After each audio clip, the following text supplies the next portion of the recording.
let's get to your fourth tip. And your fourth tip is getting rest, your body needs to heal. So maybe share, because it sounds like a really obvious thing, but share from your own experience why that is so important.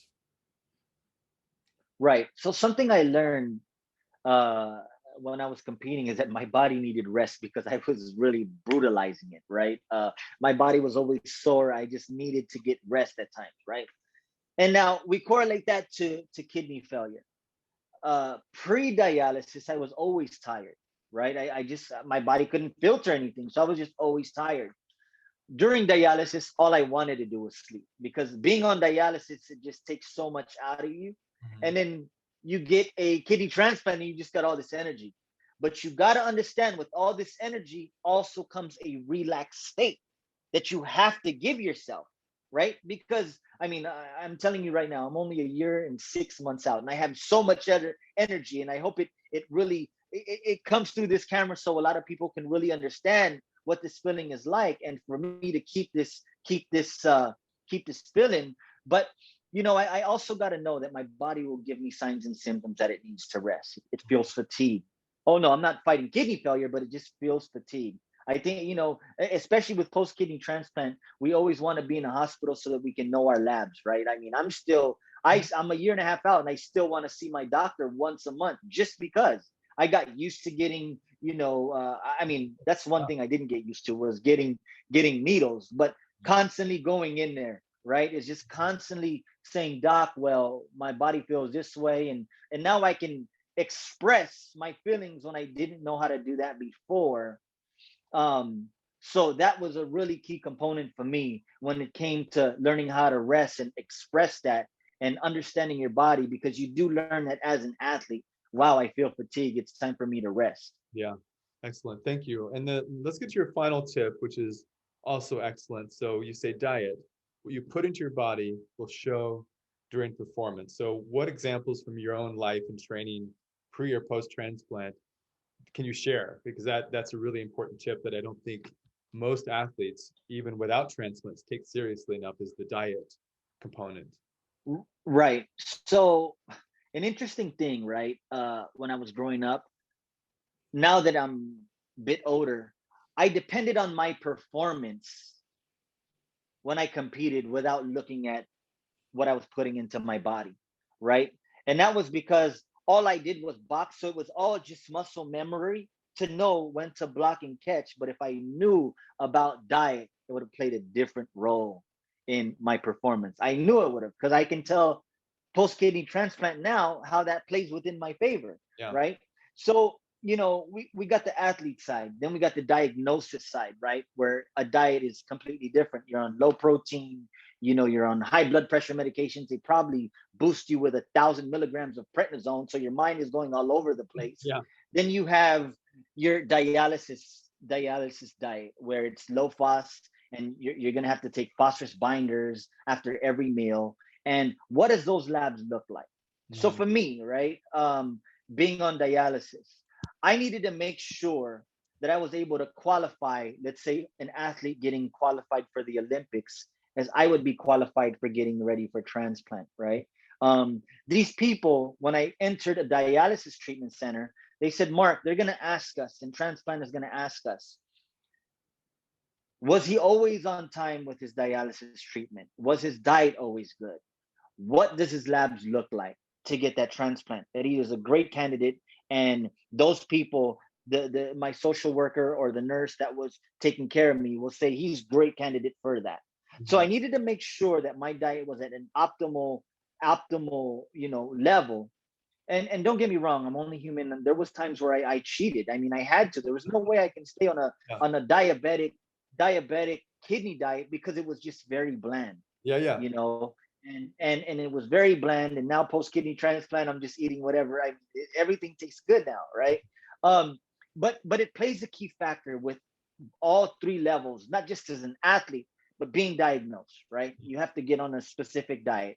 Then it's the dialysis side where you have to, even with water, there were tips and tricks that I learned about water, like eating ice cubes, breaking down ice cubes to Mhm. having that as my water source, right? I was at 16 ounces a day they wanted me on. Mhm. So how did I have to alter that? And that's where the discipline of being an athlete came into place. Like, Yeah. I can't drink any water right now. And there were times where I pushed myself to say, look, let me try the 32 and see what happens. Wasn't good because it went straight to my lungs. They said, oh, it'll go to all your extremities. It went straight to my lungs. So is it worth me uh, not sleeping on my back? Because then I had to sleep like this at times to wait for treatment, because laying on my back, I couldn't breathe. Yeah. So when we talk about this diet, I mean, it definitely plays a key role. I mean, this isn't forever. Mhm. Medicine is getting better. Transplant wait lists are getting more better, and it's how to advocate for yourself, and that's where I played a key role with doing this. With my diet was, can I speak at that level where I wanted to speak to try to get a kidney transplant, Yeah. and diet played a factor for me when Mhm. it came to doing that, right? It just Yeah. played a sharper role. Yeah. I mean, once again, what I'm really impressed with is how you've used this entire experience to, give you information to become, better just in your life in general. But you're using all of this as some sort of training tool, for life, for your own training. Even if your training now is different than before, like, all of this information you've gotten from lab work, you really use in a very positive way. So normally I end the show right now, but in our earlier conversation, there was something else you shared, and I wanted you to talk about it a little bit more. So the question I have for you is how people can use social media to get a transplant, because your story you shared was pretty interesting. So how you actually found a donor. So maybe you want to talk about social media for a second. So it's great because that's how I got my kidney. And anybody listening to the World Transplant Athlete podcast, I want to share something, if anything, to take this to the most utmost advice you can get, right? Is share your story. Don't be shy about it. Do not be, oh my God, I want people might think of me as a sick person, or I want them to feel sorry for me. That's not the case. And I'm trying to tell you this right now. It's because in regular life, everyone has an opinion, right?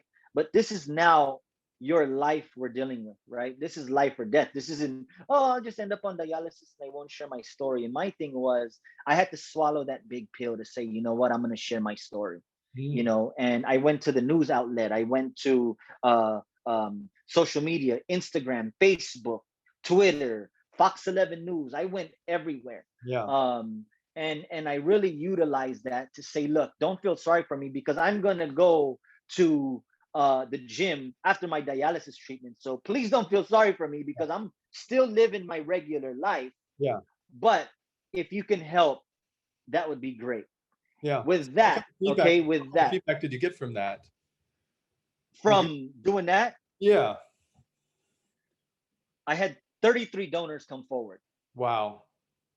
Okay. And the reason why, okay, is because every transplant works different. I went from one hospital that did one by one on evaluation. They got up to 11, which gave it 1 year, right? 1 month for every patient. Okay. Evaluation here, evaluation there. Hmm. My second location did three at a time. Hmm. I was like, oh my God. So they were evaluating three at a time. Hmm. I started to be an advocate for myself in August of 2019, and then got a kidney transplant. Oh, I'm sorry. Was it 18 or 17? I already forgot my dialysis treatment, Yeah. but a year before December 10th, 2019. So yeah, so Mhm. 18, right? Wow. I started to ask people help the moment I got on dialysis. Through social media and through these other outlets. And then Correct. So I that didn't use used your that donor. before. Yeah. Exactly. So my donor became my sister's best friend. Wow. My sister's best friend was my donor. Hmm. And she got denied at the first hospital because her iron levels were low.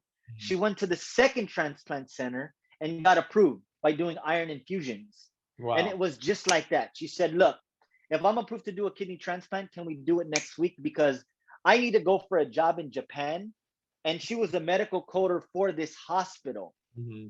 Okay. She's like, well, can we get it done within 4 weeks? Because I need to also heal a month later, Yeah. and they're going to accept me. They told me they'll postpone my hiring because they really wanted me as a medical coder.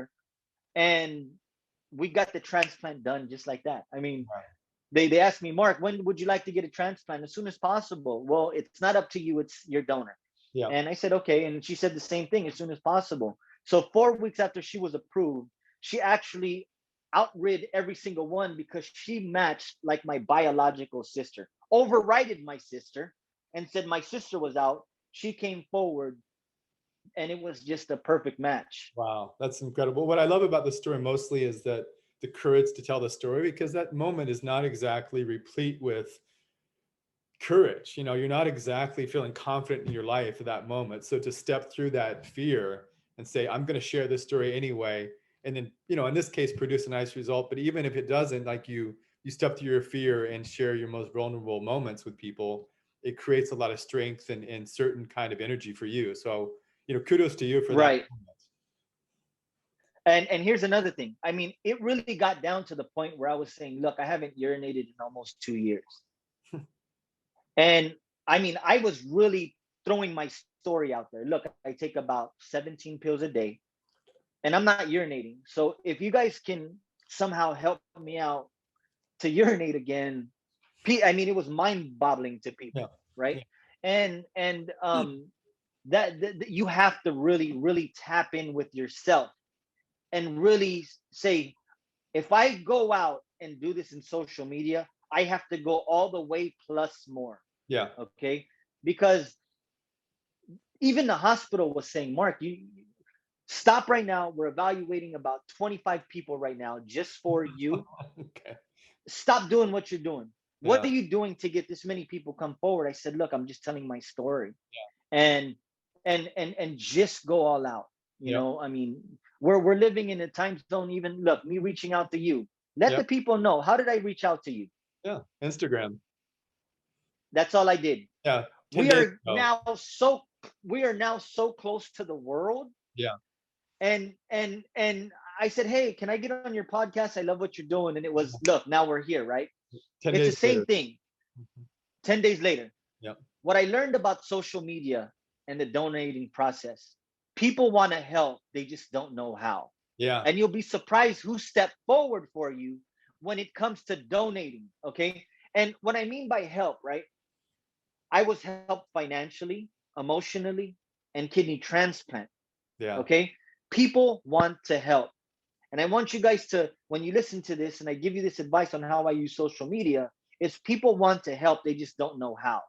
People aren't aware about donation. They don't know if they'll live right after that. They're thinking about their family in case their kids get kidney failure. Yeah. But take that risk. Yeah. Take that risk of saying, you know what, I have nothing else to lose but tell my story. Now imagine getting denied the first one, the second one, the third one. I was being denied after 33 people. It was 30, 32 depressing states going back down to, oh my God, it's just not going to happen. It became a point where, oh, somebody came forward. For somebody else, it would be like, oh my God, this is amazing. For me, it was like, I'm just going to get disappointed again. And by all means, man, I didn't take anything for granted. Those 33 people I am so blessed for. There are people in the world that Yeah. want to help, you know. It's us to do our part as kidney patients to just open up. I know what it's like to be in that shell. I know what it's like to be depressed. I know what it's like with what you guys are going through before, during, and after. Mhm. And my advice is, you know, dig deep. You want to get a transplant through social media, this is the way to do it. Yeah. Go all in plus more, and you'll see that people will come out of the woodworks that you would never expect. Absolutely. Mark, well, with that, thanks so much for being on the show. This is just incredibly awesome to meet you and talk to you. So for audience people out there, you can log into facebook.com/World Transplant Athletes. And of course, Instagram, where Mark and I met at World Transplant Athletes. World Transplant Athletes, tips and tricks by and for transplant athletes anywhere, anytime, and online. When I say mean anywhere, Mark today is in Los Angeles and I am in Kiev, Ukraine today. So if you have a body with a new body part and you can move, you are a world transplant athlete. Marc, thank you so much. Of course. Thank you. Thank you for having me. You're welcome.